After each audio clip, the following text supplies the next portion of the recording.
Welcome to the channel everyone. जैसा आप सभी जान चुके हैं कि सीबीएसई ने 2021 के लिए सिलेबस को 30% रिड्यूस कर दिया है। तो इस वीडियो में हम लोग डिस्कस करेंगे कि मैथ में क्लास 10 के सिलेबस में कितना चेंज हुआ है और क्या क्या टॉपिक रिमूव हुए हैं। एक बात बता दूं मैं आपको, तो सबसे इंटरेस्टिंग बात यह है कि जितने भी कठिन टॉपिक थे पूरे क्लास 10 के उसको रिमूव कर दिया गया है। तो 2021 में 100 में से 100 मार्क्स लाने के लिए देखिएगा आप लोग सबसे आसानी हो जाएगी। आइए देखते हैं चैप्टर में कौन कौन से टॉपिक को रिमूव किया गया है। तो चैप्टर वाइज मैंने लिखा हुआ है, मैं आपको एक्सप्लेन करते जा रहा हूं कौन कौन सा टॉपिक रिमूव हुआ है। कि पहला चैप्टर है आपका रियल नंबर, ठीक बात है। और रियल नंबर में से यूक्लिड डिवीजन लेमा ही रिमूव हो गया, डिलीट हो गया है। तो सबसे पहले आप लोगों ने पढ़ा था, बहुत चाव से पढ़ा था। तो यूक्लिड डिवीजन लेमा आपका जो टॉपिक है रियल नंबर में से एलिमिनेट हो गया। ये अकेला टॉपिक है जो रियल नंबर में से एलिमिनेट हुआ है, ठीक बात है। तो आप इसको पढ़ना छोड़ दीजिए, कोई मतलब नहीं है इस साल के लिए आपका। Second chapter polynomial. पॉलिनोमियल में ऐसी कोई चीज नहीं रिमूव हुई है जो बहुत इंपॉर्टेंट थी। जो लिखा हुआ है statement and simple problems on division algorithm with the real coefficient. आप लोगों ने कुछ थोड़ा सा हार्ड लेवल क्वेश्चन पढ़े होंगे जहां पे के की वैल्यू निकालनी थी, याद है कि बोल दे ए की वैल्यू निकालनी थी, बी की वैल्यू निकालनी थी। ऐसे क्वेश्चंस क्या हो गए हैं, रिमूव हो गए। मैंने आपसे बताया ना कि आपकी जो भी सिलेबस है, सिलेबस में जो हार्ड चीजें हैं उन्हीं को रिमूव किया गया है। क्लियर बात है। फिर है देखिए linear equation in two variable, third chapter. तो linear equation in two variable से क्रॉस मल्टीप्लिकेशन मेथड को रिमूव कर दिया गया। क्लियर बात है। क्रॉस मल्टीप्लिकेशन मेथड को रिमूव कर दिया गया है। क्लियर बात है। मतलब आपका सब्स्टिट्यूशन, एलिमिनेशन और क्या रहेगा बेटा, आपका ग्राफिकल मेथड रहेगा, लेकिन क्रॉस मल्टीप्लिकेशन मेथड नहीं रहने वाला है इस बार। फायदा ही फायदा। फिर क्वाड्रेटिक इक्वेशन में देखिए situation problem based on the equation reducible form. जैसे कि जो भी क्वेश्चंस बनते थे 1/x के फॉर्म में, तो बेसिकली ये क्वेश्चन ऐसे बनते थे 1/x, 1/x माइनस वाई, जो इस तरीके के फॉर्म है। ये भी कठिन सवाल, जैसे आपका time and work, pipe and sisters या स्पीड एंड टाइम, ऐसा सवाल पूरा का पूरा वर्ड प्रॉब्लम क्या हुआ, रिमूव हो गया। तो एकदम आसान आसान word problem, length into breadth, breath into height, ऐसा ऐसा प्रॉब्लम आ जाएगा जो आपके लिए आसानी होगी क्वेश्चंस लगाने में, ठीक बात है। और दूसरा आप नेक्स्ट चैप्टर जो है आपका अरिथमेटिक प्रोग्रेशन, कौन सा, अरिथमेटिक प्रोग्रेशन। इसमें से भी जो है application in solving daily life problem. तो अरिथमेटिक प्रोग्रेशन के वर्ड प्रॉब्लम्स हुआ करते थे कि जैसे कि डेली लाइफ सिचुएशन से आपने रामकली का क्वेश्चन देखा होगा, अगर पढ़े होंगे अभी तक आप लोग, तो उसमें रामकली रहती है, पैसा इन्वेस्ट करती है, पैसा बचाती है, या ऐसे अलग अलग व्यक्ति रहते हैं जिनका सैलरी की बेस स्ट्रक्चर रहता है। तो जितने वर्ड प्रॉब्लम है अरिथमेटिक प्रोग्रेशन के, उनको रिमूव कर दिया गया। मैंने बोल रहा हूं आपको बार बार, इस बार 100 नंबर लाना बहुत ही आसान रहेगा आप लोगों के लिए। देखिए कोऑर्डिनेट ज्योमेट्री। तो कोऑर्डिनेट ज्योमेट्री में वो पता है, पढ़ते हैं आप लोग, तीन formula, distance formula, section formula और एरिया ऑफ ट्रायंगल। तो एरिया ऑफ ट्रायंगल को रिमूव कर दिया गया, बचा क्या, सेक्शन फॉर्मूला और डिस्टेंस फॉर्मूला।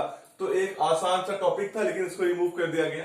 फिर ट्रायंगल्स, आपको पता है ट्रायंगल जो कंसिस्ट है 5 थ्योरम्स का। ट्रायंगल में 5 थ्योरम होते हैं और उस 5 थ्योरम में से 2 थ्योरम को ही रिमूव कर दिया गया है, तो बचे केवल 3 थ्योरम। तो 3 थ्योरम तो एग्जाम में आने वाले ही हैं। तो देखो ट्रायंगल्स में से एक theorem ratio of area of 2 similar triangles को रिमूव किया गया, और दूसरा कन्वर्स ऑफ पाइथागोरस थ्योरम को ही रिमूव कर दिया गया। मतलब पाइथागोरस पढ़ेंगे लेकिन कन्वर्स उसका नहीं पढ़ने वाले हैं। तो देख रहे कितनी चीजें आसान होती जा रही हैं। फिर नेक्स्ट चैप्टर है सर्कल्स। सर्कल में से कुछ भी डिलीट नहीं हुआ, क्योंकि सर्कल में केवल 2 थ्योरम थे। अगर 2 में से एक डिलीट कर देते तो बचता क्या, इसीलिए सर्कल में से कोई भी रिमूव नहीं है। 2 का 2 थ्योरम है, वही दोनों एग्जाम में आता ही आता है। Then next chapter is what, construction. Construction में 3 तरह के कंस्ट्रक्शन होते थे। एक जो सबसे हार्ड कंस्ट्रक्शन होता था, उसी कंस्ट्रक्शन को हटा दिया, construction of a triangle similar to a given triangle. एक ट्रायंगल सिमिलर बनानी होती थी अलग ट्रायंगल की, अब वही कंस्ट्रक्शन को कठिन था, उसको ही रिमूव कर दिया गया। तो आपके लिए कंस्ट्रक्शन भी एकदम आसान हो गया, कोई दिक्कत नहीं आया, ठीक बात है। Next chapter is what, trigonometry. Trigonometry में क्या रिमूव हुआ, ट्रिग्नोमेट्री में रिमूव हुआ आपका कि 0 डिग्री और 90 डिग्री पे जो रेशियोज आते हैं वो कैसे आते हैं, उनकी प्रूविंग को ही रिमूव कर दिया गया है, ठीक बात है। और दूसरा trigonometry ratios for the complementary angle. Complementary angles के लिए ट्रिग्नोमेट्री रेशियोज को रिमूव कर दिया गया है। मतलब बचा क्या, सिर्फ पर्टिकुलर रेशियोज के लिए 0, 30, 45, 60 और 90 के लिए, मतलब 90 माइनस थीटा का गेम खत्म कर दिया इस साल आप लोगों ने ट्रिग्नोमेट्री से। फिर हाइट एंड डिस्टेंस, ये भी एक चैप्टर है हाइट एंड डिस्टेंस, जिसमें से कोई रिमूवल नहीं हुआ है। मतलब सर्कल और ट्रिग्नोमेट्री और एक प्रोबेबिलिटी से याद रखिएगा, प्रोबेबिलिटी से भी कोई भी रिडक्शन नहीं हुआ है। No deletion from the probability, याद रखिएगा। प्रोबेबिलिटी, सर्कल और हाइट एंड डिस्टेंस से कोई भी रिमूवल डिलीशन नहीं हुआ, क्योंकि चैप्टर्स बहुत ही छोटे छोटे थे, कॉन्सेप्ट को रिमूव नहीं किया जा सकता था। Next chapter is what, area related to circle. सबसे आसान चैप्टर जो क्लास 8 से पढ़ते आ रहे हो। इसका सबसे कठिन सवाल होता था 120 डिग्री पे सेंट्रल एंगल 120 डिग्री हो जाए तो थोड़ा दिक्कत होता था, क्योंकि आप लोग ट्रिग्नोमेट्री में 90 डिग्री तक ही पढ़े रहते थे, तो थोड़ा दिक्कत होता था 120 डिग्री के लिए। तो 120 डिग्री के जितने क्वेश्चन है सब रिमूव कर दिए जाएंगे, तो कोई टेंशन ही नहीं रहेगा, तो आसान आसान सवाल रहेंगे आपके लिए। फिर अगला चैप्टर है surface area and volume. Surface area and volume में ही आपको इस साल नया सरफेस पढ़ते, जो नया तरीके से चीजें पढ़ते, क्योंकि आप कोन क्यूबाइड सब तो पढ़े ही थे। एक नया कॉन्सेप्ट आता फ्रस्टम का, बाल्टी जानते हो, बाल्टी का कॉन्सेप्ट आता, उस बाल्टी को पढ़ना ही नहीं, आपके लाइफ से बाल्टी को हटा दिया गया कि आप लोग मत पढ़िएगा। तो फ्रस्टम ऑफ कोन भी एलिमिनेट हो गया। स्टैटिस्टिक में सबसे मजेदार होता था आपका कम्युलेटिव ग्राफ और स्टेप डेविएशन मेथड से मीन निकालना।